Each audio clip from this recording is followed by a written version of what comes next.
¿Qué tal? ¿Cómo está? Soy Javier Arturo Curiel Caro. Estoy dirigiendo la misión de Jesús el Buen Pastor de la Alianza Bíblica y Misionera en la Huerta de San Javier, municipio de Ameca, Jalisco. Y como dijo el apóstol Pablo, no me avergüenzo del Evangelio porque es poder de Dios para salvación. Le agradezco por ver este mensaje. Le agradezco a Dios también por poder transmitirlo a través de este medio. El tema de hoy será lo que se necesita para salvarse. Pero primeramente vamos a orar. Dios, amante Padre, te damos gracias en este momento.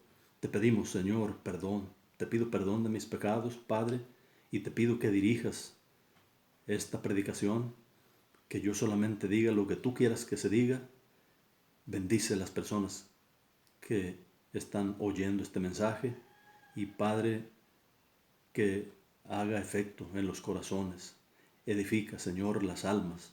Bendice este video. Te lo pido en el nombre santo de Cristo Jesús. Amén. Bueno, iniciaré leyendo una porción bíblica que está en Hechos de los Apóstoles, capítulo 16, verso 16 al 33. Hechos 16, versos 16 al 33. La palabra de Dios dice: aconteció que mientras íbamos a la oración, nos salió al encuentro una muchacha que tenía espíritu de adivinación, la cual daba gran ganancia a sus amos adivinando. Esta, siguiendo a Pablo y a nosotros, daba voces diciendo: estos hombres son siervos del Dios Altísimo, quienes os anuncian el camino de salvación. Y esto lo hacía por muchos días. Pero desagradando a Pablo, éste se volvió y dijo al espíritu: te mando en el nombre de Jesucristo que salgas de ella. Y salió en aquella misma hora. Pero viendo sus amos que había salido la esperanza de su ganancia, prendieron a Pablo y a Silas y los trajeron al foro ante las autoridades, y presentándolos a los magistrados, dijeron: estos hombres, siendo judíos, alborotan nuestra ciudad y enseñan costumbres que no nos es lícito recibir ni hacer, pues somos romanos. Y se agolpó el pueblo contra ellos, y los magistrados, rasgándoles las ropas, ordenaron azotarlos con varas. Después de haberlos azotado mucho, los echaron en la cárcel, mandando al carcelero que los guardase con seguridad, el cual, recibido este mandato, los metió en el calabozo de más adentro y les aseguró los pies en el cepo. Pero a medianoche, orando, Pablo y Silas cantaban himnos a Dios, y los presos los oían. Entonces sobrevino de repente un gran terremoto, de tal manera que los cimientos de la cárcel se sacudían, y al instante se abrieron todas las puertas y las cadenas de todos se soltaron. Despertando el carcelero y viendo abiertas las puertas de la cárcel, sacó la espada y se iba a matar, pensando que los presos habían huido. Mas Pablo clamó a gran voz diciendo: no te hagas ningún mal, pues todos estamos aquí. Él entonces, pidiendo luz, se precipitó adentro y temblando se postró a los pies de Pablo y Silas, y sacándolos les dijo: señores, ¿qué debo hacer para ser salvo? Ellos dijeron: cree en el Señor Jesucristo y serás salvo tú y tu casa. Y le hablaron la palabra del Señor a él y a todos los que estaban en su casa, y él, tomándolos en aquella misma hora de la noche, les lavó las heridas, y enseguida se bautizó él con todos los suyos. En este texto vemos, entre otras cosas, una muchacha que adivinaba y que con ello daba gran ganancia a sus amos, y ella decía, refiriéndose a Pablo y a Silas: estos hombres son siervos del Dios Altísimo, los cuales les anuncian el camino de salvación. Y lo repetía: estos hombres son siervos del Dios Altísimo, los cuales les anuncian el camino de salvación. Pablo, enfadado de que lo repitiera tanto y también de que lo dijera a través de la adivinación, la cual Dios reprueba, pues Pablo expulsó de ella, expulsó el espíritu de adivinación. Los amos de esta muchacha influyeron para que encarcelaran a Pablo y a Silas, y al estar ellos orando y cantando himnos a Dios, viene un gran terremoto, se abren las puertas, se le sueltan las cadenas, el carcelero estaba dormido, vino y se iba a suicidar al ver que las puertas de la cárcel estaban abiertas, y bueno, pensando que los presos ya se habían escapado. Pablo le dice, le grita, le dice, no te mates, aquí estamos todos. El carcelero comprendió que esto solo venía de Dios. De seguro dijo, esto es de Dios. Los habíamos golpeado, estaban encarcelados, encadenados, y en lugar de renegar, están alabando a Dios, cantando himnos. Esto es de Dios. Y les hace una importante pregunta. Les dice, señores, ¿qué debo de hacer para ser salvo? Una pregunta corta y sencilla. Todo aquel que quiera evitar la condenación de su alma tendrá que poner mucha atención a la respuesta que los predicadores le dieron al carcelero. Para una pregunta sencilla, ellos dan también una respuesta sencilla. Le contestan, cree en el Señor Jesucristo y serás salvo tú y tu casa. Este es el plan de Dios, el plan que Dios ha hecho para la salvación de todo hombre y mujer que ha nacido en este mundo. En una versión bíblica de la Reina Valera antigua, la pregunta que hizo el carcelero dice, señores, ¿qué es menester que yo haga para ser salvo? Lo vemos en Hechos 16:30. Cuestión de sinónimos. ¿Qué es menester que yo haga para ser salvo? Es lo mismo que es necesario que yo haga para ser salvo. La respuesta de los discípulos fue, cree en el Señor Jesucristo y serás salvo tú y tu casa. Esto, claro, no quiere decir que si alguien se convierte a Cristo, automáticamente su casa, su familia ya van a ser salvos, sino más bien quiere decir que el cristiano va a orar por su familia, por sus parientes, y les va a predicar de Cristo para que se salven. Y les puede predicar, vamos a decir, con su testimonio, con sus hechos, pero también con su boca. Hay algo, pues, que es menester que toda la gente haga para que se salve. Creer en Cristo. Así de sencillo. Pero ¿por qué todos deben de creer en Cristo para ser salvos? Porque dice Romanos 3:10 que no hay justo ni aún uno. Y Romanos 3:23 dice similar, dice que por cuanto todos somos pecadores, estamos destituidos de la gloria de Dios. Es un hecho que el carcelero comprendió que era un pecador perdido y necesitaba de la salvación. Y de lo más profundo de su corazón preguntó, señores, ¿qué es menester que yo haga para ser salvo? Posiblemente tú más de una vez has hecho la misma pregunta y tal vez no habías tenido la respuesta.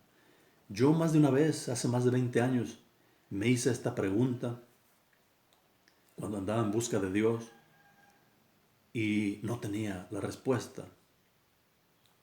Hoy que ya soy cristiano, a veces le he hecho la misma pregunta a quienes se dicen cristianos y que a veces andan hasta predicando casa por casa. Y muchos no pasan la prueba bíblica. Dan como respuesta que son salvos por medio de su denominación, que son salvos por su comportamiento, por las buenas obras o por la fe más las buenas obras, etcétera, etcétera. Otros más dirán, pues Dios va a salvar a todos porque Dios es amor. Sí, Dios es amor, pero también es justicia. Dios es amor, pero también es fuego devorador. La mayoría no responde bíblicamente como Pablo y Silas lo hicieron en la ciudad de Filipos. Cree en el Señor Jesucristo y serás salvo. Pero este creer no es cualquier creer, porque aún los demonios creen y tiemblan. Salva el creer en Cristo de todo corazón, con todo el alma. Al que cree en Cristo y le cree a Cristo, como consecuencia, tarde o temprano, pero más bien temprano, se le tiene que notar que ha sido transformado y que quiere agradar a su Dios. El sistema religioso que supone la salvación por obras o por fe más obras, niega la eficacia de la palabra de Dios y la eficacia también de la obra redentora de Cristo en la cruz del Calvario. Dice Pablo que por las obras de la ley ningún ser humano será justificado delante de Dios. Esto lo dice en Romanos 3:20. Las buenas obras son eso, buenas obras. Son buenas, ya lo hemos dicho, pero no para la salvación. También dice el apóstol Pablo, no desecho la gracia de Dios, pues si por la ley fuese la justicia, entonces por demás murió Cristo. Lo leemos en Gálatas 2:21. La palabra gracia significa regalo inmerecido. Efesios 2:8 y 9 dice, porque por gracia sois salvos por medio de la fe, y esto no es de vosotros, es un don de Dios, no es por obras para que nadie se gloríe. Se puede concluir, pues, que ningún humano merece, fíjese bien, ningún humano merece la salvación y nadie puede salvarse a sí mismo. Se necesita de sangre inocente para expiar los pecados. Hebreos 9:22 dice que sin derramamiento de sangre no hay perdón de pecados.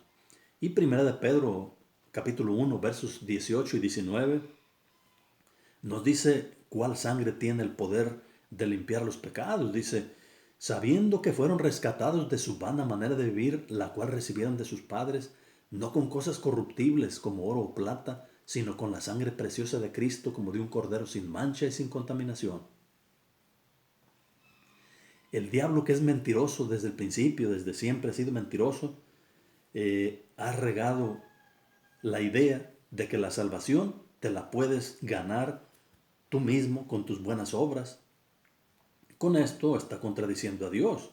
Dios dice que la salvación es por gracia, por medio de la fe en su Hijo que Él entregó. Muchos, incluyendo líderes religiosos, se han creído esa mentira y no solamente niegan que la salvación sea únicamente por la fe en Cristo, sino que también niegan que en esta vida podamos tener la seguridad de la salvación. Ya casi para terminar, le voy a dar 3 versículos que dejan bien clara la seguridad de la salvación. Primer versículo es Juan 3:18. Juan 3:18 dice, el que en él cree no es condenado, pero el que no cree ya ha sido condenado porque no ha creído en el nombre del unigénito Hijo de Dios. Ahí queda clara la seguridad de la salvación. Segundo versículo es Juan 3:36. Menciona, el que cree en el Hijo tiene vida eterna, pero el que rehúsa creer en el Hijo no verá la vida, sino que la ira de Dios está sobre él. También se ve segura la salvación para el que cree en Cristo. Y el que más claro deja la seguridad de la salvación es Juan 5:24. Este tercer versículo que habla de la seguridad de la salvación dice, de cierto les digo, está hablando Cristo aquí, dice, el que oye mi palabra y cree al que me envió, tiene vida eterna, no vendrá a condenación, mas ha pasado de muerte a vida. ¡Qué claridad! El que ya está confiando en Cristo, en el presente ya tiene vida eterna. En el futuro no vendrá a condenación. Y en el pasado dice, ya ha pasado de muerte a vida. Tal vez usted diga, es que la salvación no puede ser tan fácil solamente creyendo en Cristo. Todo cuesta. Efectivamente, todo cuesta. La redención de la humanidad tuvo un altísimo costo que otro pagó por ti. Se llama Jesús de Nazaret. Costó la preciosa sangre de Cristo. Y tú, que me estás escuchando, ¿qué es menester que hagas para ser salvo? Debes, como Pablo y Silas le dijeron al carcelero, creer en el Señor Jesucristo y arrepentirte de tus pecados y serás salvo. Que Dios le bendiga. Nos vemos hasta la próxima.